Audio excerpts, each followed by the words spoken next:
This segment is brought to you by Crash Plan.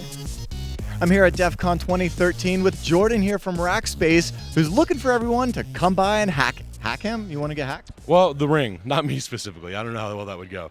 Okay, so we probably have to set this up because we are both very lucky to be wearing prototypes of the ring. Indeed, the ring, which on you I see fits a normal finger.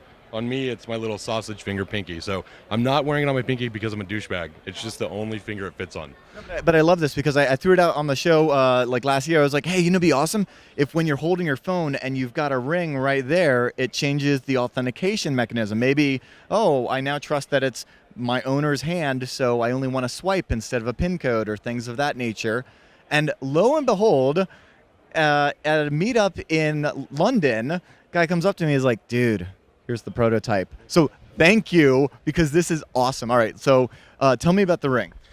So far, I mean, it's been really quite interesting. It's one of the first implementations I've seen that actually has some semblance of security on it.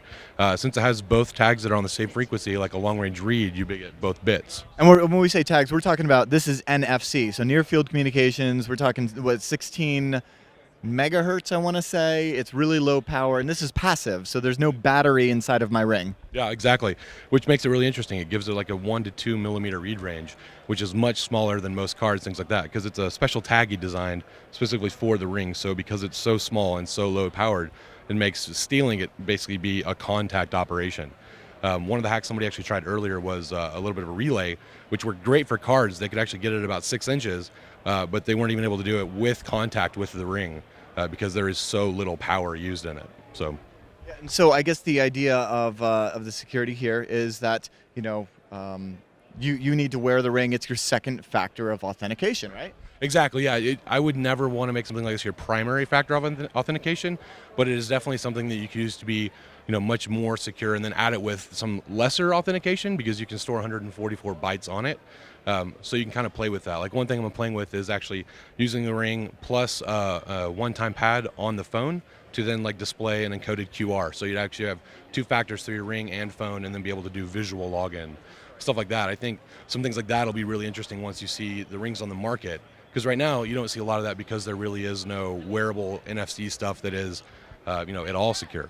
So once that comes out, I'm really interested to see how that market goes. And now, how is this more secure, though? Because it is read-write. Somebody actually came up to me at a party and was like, oh, and started trying to overwrite my ring. So, because right now, the way that it is I can go up to somebody's phone, and if I hold it, it'll take them to, twitter.com/Hak5Darren. And then on the other side of the ring, you just rotate that guy there. I can take them to, say, the Pineapple web interface or other fun parlor tricks like that. But the way that I'm able to program the ring is with the NFC Ring app on Android, and I just touch it to my phone and it programs to do that. So I'm at a party and some hacker's like, oh, and he reads it. He comes back to me and thankfully my friend Sebastian no, pulling my hand aside because he's trying to put goatsy on my hand. So it's because it's a physical interaction, right? He had to have been basically holding your hand at that point. So Caressing. Yeah, sorry, lovingly, gently. So because you have the public and private side, the public side, somebody, which is what I've basically termed it, but the public side, somebody could sort of come swipe up against you, right?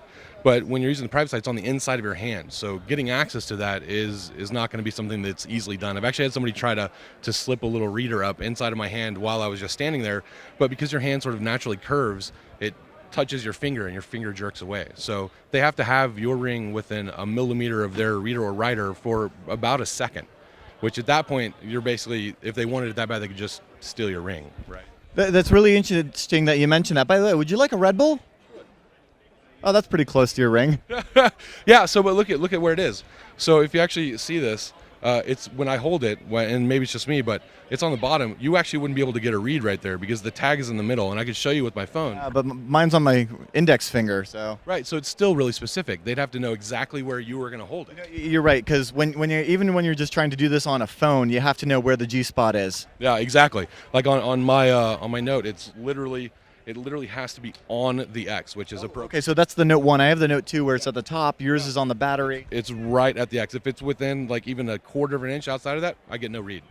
So which is, in this case, is actually a feature. Exactly. And then anybody that's tried to do any long-range stuff, they haven't been able to get either the other side through my thick little fingers, or because they're getting both tags back. So there is some noise reduction that can be done, but it's one of those things. It's a new tech and a new market, and I think this will help sort of push that forward, and it's something I'm really interested to see. So Yeah, I would love to see this bundled with other kind of products as part of their, just part of the norm, because once you start accepting like second factor as, I think this is actually going to do a lot for second factor if it can be sold in such a way that this is such a fashionable hacker accessory. If you can start making like, oh, buy this phone and it comes with a ring that unlocks it, that could just start opening people's minds to like, oh, wait, there's something other than me entering in my password that I use on everything? Right, yeah, it's a whole new realm of wearable security, essentially, which I don't really think exists beyond like clunky RSA tokens, right, stuff like that. So it's an entirely new market, and hopefully he's going to service the hacker market a little bit. I asked him to produce the rings with clear inlays, so you can kind of like show off your geek, some stuff like that. So I'm actually really kind of excited for both of those things together. I'm waiting for the NFC underpants, because those are going to be huge. Yeah, I don't know how much I'll get to use them, but hey. Well, I mean, you just got to rub your phone, and anyway. Very nice. We'll leave that at that. And also tongues. And with all of that, I want to thank you so much. And hey, props to Hak5 for ponying up some cash for people to pwn you. Yeah, dude. I mean, not many big companies would be willing to do something like that on a whim, right? So it was really cool of them. All right, we will see you more from Defcon 2013. Stay tuned.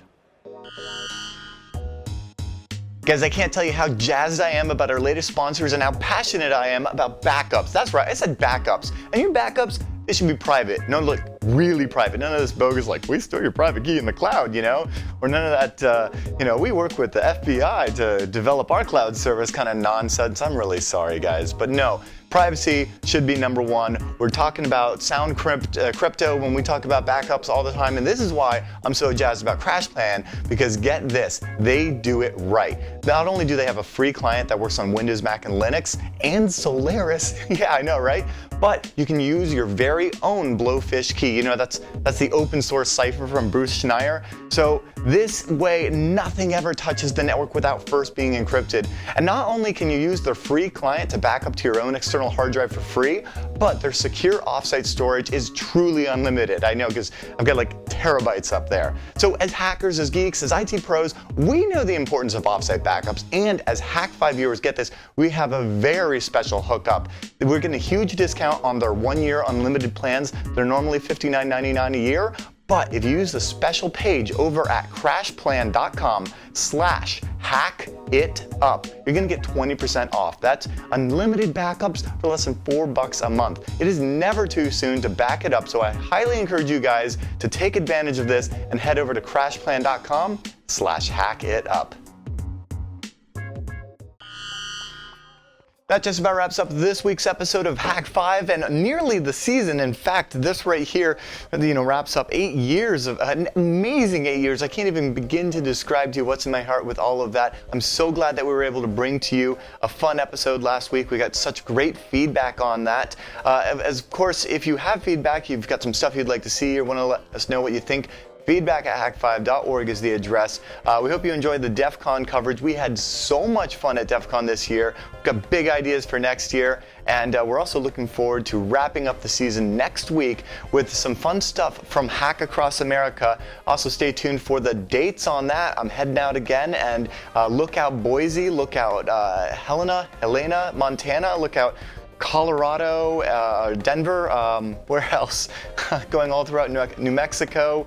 There's going to be back-to-back meetups in Houston, Dallas, and Austin, maybe San Antonio as well. So look out Texas. And yeah, thank you guys for making Hak5 such a huge success. Thank you to Revision 3 for sending by a gift basket of cookies for our 8th year. And with all of that, I'm reminding you that next week Shannon will be back in studio. We've got some cool stuff going on at HakShop, HAKShop.com. That's where you can support us directly. And with all of that, I'm Darren Kitchen.